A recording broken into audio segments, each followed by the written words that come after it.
ზუსტად არის ცნობილი, რომ მდინარაძე გასათავისუფლებად, რა თქმა უნდა, ლაფატკაზე იდო, მაგრამ ერთ-ერთი მთავარი ტრიგერი იყო ის, რომ დაახლოებით ერთი კვირის წინ სუსმა რესტორანში მომხდარი ჩხუბის გამო დააპატიმრა ბერას ძმაკაცები.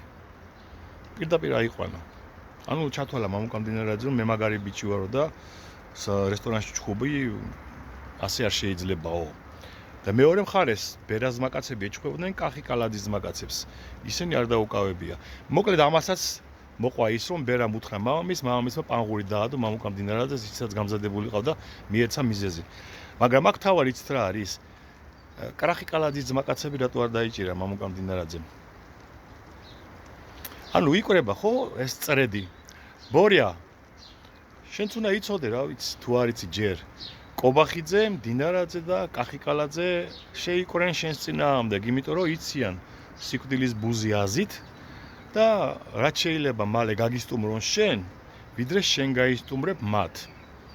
და ის რომ მდინარაძე მხოლოდ სახელმწიფო მინისტრად მიაგდე, ანუ უპორტფელო მინისტრად და უსამინისტრო მინისტრად, ესეც ძალიან დიდგულოვნება და დიდსულოვნებაა შენის მხრიდან ბატონო ბიძინი.